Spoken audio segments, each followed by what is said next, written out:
Subject history, ancient history. Topic Sindhu घाटी सभ्यता। सिंधु घाटी सभ्यता का टाइम पीरियड क्या है?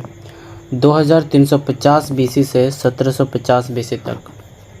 नेक्स्ट, सिंधु घाटी सभ्यता भारत में कैसे आई और इसकी जानकारी हमें कहाँ से मिली? लद्दाख से गुजरते हुए एक नदी बहती है जिसका नाम है सिंधु नदी। एन कनिंघम नाम का एक अंग्रेज़ था। 18वीं शताब्दी के अंतिम समय में उन्होंने सिंधु नदी के आसपास खुदाई करवाई, परंतु उन्हें कुछ काम की चीज़ें नहीं मिली। इसने फाइल क्लोज कर दी। कुछ समय बीतने के बाद भारत का वायसराय करजन बना, जो कि 1899 से 1905 तक भारत का वायसराय रहा। इन्होंने 1905 में पुरातत्व विभाग की स्थापना की। उसी समय एक अंग्रेज लड़का जॉन मार्शल उस पुरातत्व विभाग में नौकरी करने भारत आया। समय बीतने के बाद जॉन मार्शल 1921 में उसी पुरातत्व विभाग का हेड बन चुका था। जॉन मार्शल ने अध्ययन करने के लिए एन कनिंघम का फाइल दोबारा खोला और उसी पुरातत्व विभाग में काम कर रहे दयाराम साहनी को रावी नदी के आसपास खुदाई करने को कहा। यह खुदाई 1921 ईस्वी में हुई। दयाराम साहनी यहाँ कुछ पुरानी चीज़ें मिली उन्हें, तो इन्होंने इन वस्तुओं का कार्बन डेटिंग करवाया, जिससे दयाराम साहनी को, आगे देखते हैं,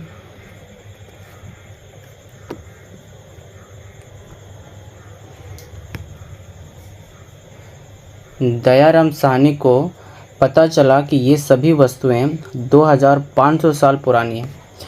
तो उस समय पुरातत्व विभाग ने अंदाज़ा लगाया कि 2500 साल पहले यहाँ कोई सभ्यता निवास करती थी और वहाँ रावी के आसपास एक लोकल नदी बहती थी जिसका नाम हड़प्पा था, और इसी के आधार पर दयाराम साहनी ने उस सभ्यता का नाम हड़प्पा सभ्यता रखा। इसके बाद जॉन मार्शल ने आर.डी. बनर्जी से कहकर सिंधु नदी के आसपास खुदाई करवाई। आर.डी. बनर्जी का पूरा नाम रखालदास बनर्जी था। इसको भी खुदाई के बाद पुराने सामान मिले। आर.डी. बनर्जी ने 1922 में सिंधु नदी के किनारे खुदाई की थी। आर.डी. बनर्जी श्री कृष्ण की पूजा करते थे, और चूँकि श्री कृष्ण को मोहन भी कहा जाता था, तो इसलिए इस आधार पर उसने यहाँ की सभ्यता का नाम मोहनजोदड़ो सभ्यता रखा। सिंधु नदी के किनारे और रावी नदी के किनारे खुदाई करने पर एक चीज़ दोनों जगह कॉमन मिल रही थी, वो थी ब्रॉन्ज यानी कि कांसा। तो इस आधार पर दोनों का नाम कांस्य युगीन सभ्यता भी कहा गया। और चूँकि हड़प्पा का क्षेत्र, आगे देखते हैं,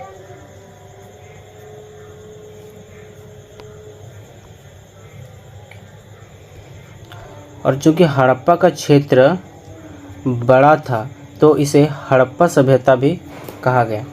इसे निम्न नाम से जाना जाता है। पहला चारकोलिथ एज, दूसरा इंडस वैली सिविलाइजेशन, तीसरा ब्रोंज एज सिविलाइजेशन यानी कि कांस्य युगीन सभ्यता, और इंडस वैली सिविलाइजेशन को ही सिंधु घाटी सभ्यता भी कहते हैं, और हड़प्पा सभ्यता भी इसे ही कहा जाता है। नेक्स्ट, हड़प्पा सभ्यता के लोगों की भाषा क्या थी? तो हड़प्पा सभ्यता के लोगों की कोई भाषा नहीं थी। नेक्स्ट, हड़प्पा सभ्यता के लोगों की लिपि क्या थी? भाव चित्रात्मक लिपि, यानी कि हड़प्पा सभ्यता के लोग पिक्टोग्राफिक स्क्रिप्ट, भाव चित्रात्मक लिपि के द्वारा, यानी कि इस लिपि को वो इस्तेमाल करते थे। इस लिपि में ये लोग राइट हैंड से लेफ़्ट हैंड की तरफ, फिर लेफ़्ट हैंड से राइट हैंड की तरफ एक लगातार लिखते थे, जिससे कि एक चित्र के रूप में बन जाता था, और इसी के द्वारा वो अपने भाव को व्यक्त करते थे। इस प्रकार से right to left and left to right. इनके राइट टू लेफ़्ट की और लगातार लिखने की कला को बास्ट्रोफेडन कहा जाता था। इनके लिखावट में सबसे ज़्यादा यू अक्षर, आगे देखते हैं,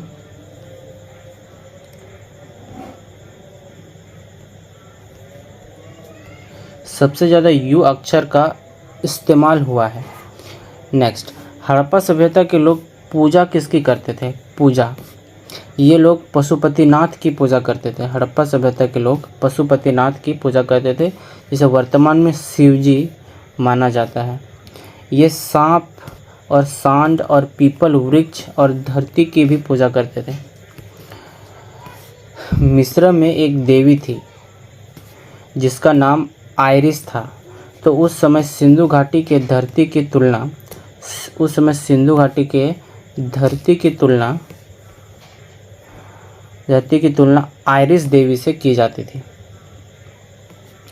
नेक्स्ट, हड़प्पा सभ्यता के लोगों का व्यवसाय क्या था? इनका मुख्य व्यवसाय कृषि था। ये गेहूं, जौ और कपास की खेती करना जानते थे। नेक्स्ट, हड़प्पा सभ्यता के लोगों की अर्थव्यवस्था क्या थी? इनके समय में सामान के बदले सामान वाली पद्धति चलती थी, यानी एक्सचेंज ऑफ गुड्स यानी बार्टर सिस्टम। चलती थी। नेक्स्ट, हड़प्पा सभ्यता के लोगों का समाज कैसा था? इनका समाज मातृसत्तात्मक था, यानी कि मैट्रिकल। नेक्स्ट, हड़प्पा सभ्यता के लोगों की सभ्यता क्या थी? इनकी सभ्यता शहरी सभ्यता थी, यानी अर्बन सिविलाइजेशन। आगे देखते हैं।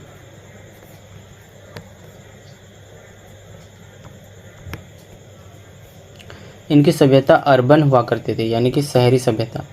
नेक्स्ट, हड़प्पा या सिंधु घाटी सभ्यता में टेराकोटा क्या था? पकी हुई मिट्टी को टेराकोटा कहा जाता था। इनके मकान पक्की ईंटों से बने होते थे। पकी हुई मिट्टी से कई चीज़ें बनती थी, जैसे गुल्लक, घड़ा, ईंटें इत्यादि। नेक्स्ट, सिंधु घाटी सभ्यता का ड्रेनेज सिस्टम यानी कि जल निकासी का सिस्टम कैसा था? इनका ड्रेनेज सिस्टम बहुत ही बेहतर और इफ़ेक्टिव था। सिंधु घाटी सभ्यता में केवल एक ही शहर था, कालीबंगन, जिसकी ड्रेनेज सिस्टम अच्छी नहीं थी। यानी कि सिर्फ एक ही शहर यानी कि कालीबंगन की ड्रेनेज सिस्टम अच्छी नहीं थी। नेक्स्ट, सिंधु घाटी सभ्यता का सिटाडल यानी कि सिंधु घाटी सभ्यता में सिटाडल किसे कहा जाता था? 4 दीवारें युक्त ऐसा स्थान या ऐसा मोहल्ला या कॉलोनी या किला जो कि चारों तरफ से घिरा हो, तो उसमें जो मकान या किला बना हो और उस किले के ऊपर भी एक रूम बना हुआ हो, तो उसे सिटाडल कहते हैं। नेक्स्ट, सिंधु घाटी सभ्यता के लोगों को निम्न चीज़ों का ज्ञान था: ऊन, लाल रंग, काला रंग, खेती इत्यादि। आगे देखते हैं।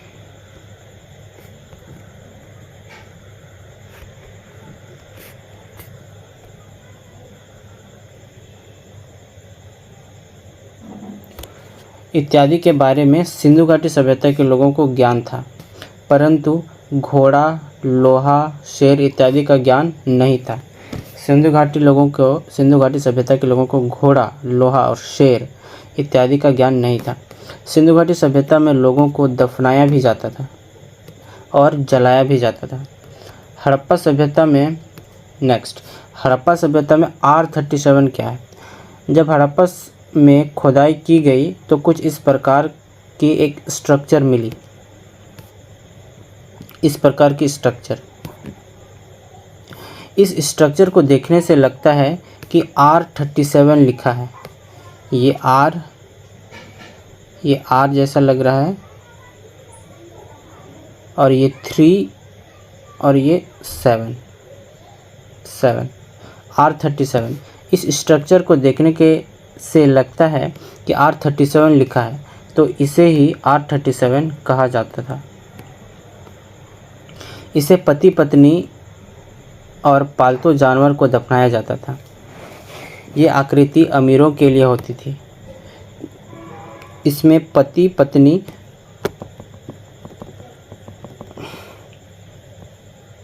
इस आकृति में पति पत्नी को एक साथ दफनाया जाता था और बगल में पालतू जानवर को दफनाया जाता था। ये आकृति अमीरों के लिए होती थी। हड़प्पा सभ्यता में H टाइप क्या है?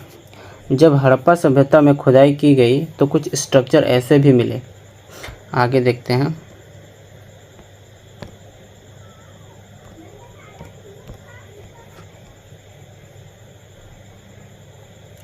एच टाइप आकृति, जिसमें कि इसे ही हड़प्पा सभ्यता में एच टाइप आकृति कहा गया। इसमें पति को यहाँ दफनाया जाता था, पत्नी को इस साइड में और पालतू जानवर को यहाँ बीच में। आगे देखते हैं। हड़प्पा सभ्यता के शहर। पहला, मोहनजोदड़ो शहर। मोहनजोदड़ो को मृतकों का टीला कहा जाता है। मोहनजोदड़ो को सिंधु का बाग भी कहा जाता है। मोहनजोदड़ो शहर ही एकमात्र ऐसा शहर है जो कि 7 बार बना और 7 बार बिगड़ा। मोहनजोदड़ो शहर से हमें स्नानागार, अन्न भंडार, बड़े हॉल, नाचती हुई लड़की की कांस्य प्रतिमा, योगी की मूर्ति और कई मुहरें भी मिली हैं। नेक्स्ट है हड़प्पा शहर। हड़प्पा शहर के घरों में प्रवेश के लिए मुख्य द्वार उत्तर दिशा में था। हड़प्पा शहर में 837 कब्रिस्तान मिले हैं, 837 आकृति के। हड़प्पा शहर में देवी माँ की टेराकोटा मूर्ति प्राप्त हुई है। नेक्स्ट है कालीबंगन शहर। कालीबंगन शहर में जल निकासी की व्यवस्था नहीं थी। आगे देखते हैं।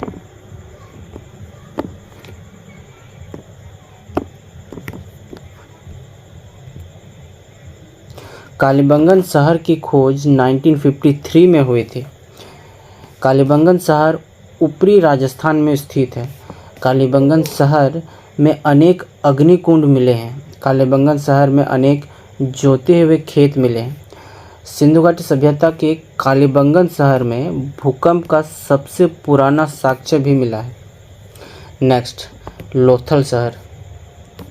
लोथल शहर की खोज 1957 में SR राव ने गुजरात में कोम्बे की खाड़ी में की थी। लोथल शहर में गोदी का बाड़ा मिला है। लोथल शहर को हम लोग मिनी हड़प्पा भी कहते हैं। लोथल शहर में ही सिंधु घाटी सभ्यता का एकमात्र बंदरगाह था। लोथल शहर से हमें चावल का दाना प्राप्त हुआ है। लोथल शहर को हम लोग मिनी मोहनजोदड़ो भी कहते हैं। क्योंकि लोथल शहर में बंदरगाह थी तो इसलिए यहाँ के लोग नाव में चढ़कर चीन, मिस्र या मेसोपोटामिया देश भी घूमने चले जाते थे। तो मेसोपोटामिया के लोग लोथल शहर के लोगों को मेलुहा कहा करते थे। मेसोपोटामिया के लोग लोथल शहर के लोगों को मेलुहा कहते थे।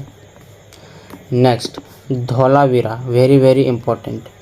धौलावीरा शहर परीक्षा की दृष्टि से ज़्यादा महत्वपूर्ण है क्योंकि यह यूनेस्को का 40वां वर्ल्ड हेरिटेज स्थल हाल ही में घोषित हुआ है। धौलावीरा शहर में सबसे बड़ा खेल का मैदान भी प्राप्त हुआ था। आगे देखते हैं।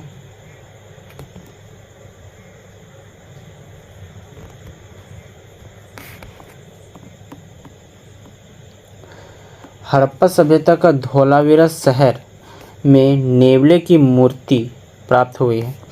धौलावीरा शहर के एक दीवार पर बड़े बड़े अक्षरों वाली एक लिपि मिली है। धौलावीरा शहर की खोज गुजरात में 1992 में JP जोशी ने की थी। 1992 में धौलावीरा शहर एकमात्र ऐसा शहर था जो कि 3 भागों में बटा हुआ था। नेक्स्ट, सिंधु घाटी सभ्यता की एक महत्वपूर्ण विशेषताएं। सिंधु घाटी सभ्यता में व्यापार का तरीका वस्तु विनिमय प्रणाली था, यानी कि वस्तु के बदले वस्तु, सामान के बदले सामान।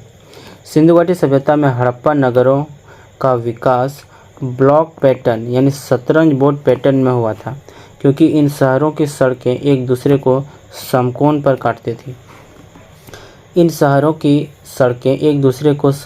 काटती थी। इसलिए इन्हें ग्रिड पैटर्न भी कहते हैं। दोनों नियोजनों की सबसे विशिष्ट विशेषता उनकी जल निकासी प्रणाली थी। नालियाँ पक्की ईंटों से बनाई जाती थी और सफाई के लिए पत्थर के ढक्कन और मेन होल से ढकी होती थी। इससे पता चलता है कि सिंधु घाटी सभ्यता के लोग स्वच्छता के प्रति बहुत जागरूक थे। सिंधु घाटी सभ्यता में कुबड़ रहित बैल, आगे देखते हैं।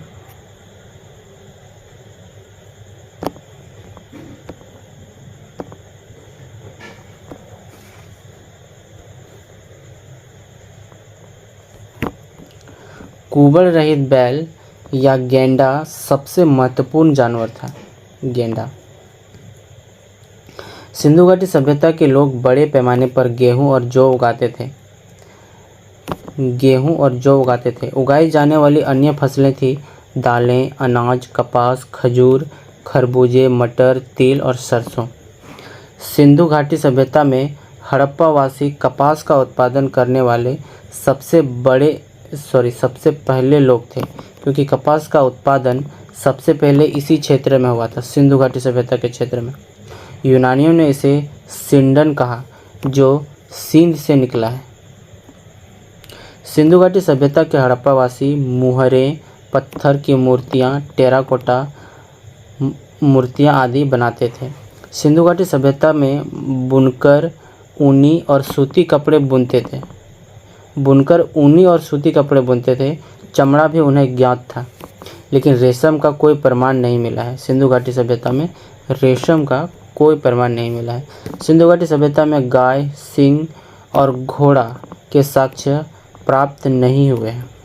सिंधु घाटी सभ्यता में सील सेलखड़ी की बनी होती थी। मेसोपोटामिया शिलालेख मेलुहा के साथ व्यापार संबंधों का उल्लेख करते हैं, जो सिंधु क्षेत्र को दिया गया प्राचीन नाम था। सिंधु घाटी सभ्यता में मोहनजोदड़ो से पशुपति मुहर मिलती है, जिसमें एक योगी आकृति, आगे देखते हैं।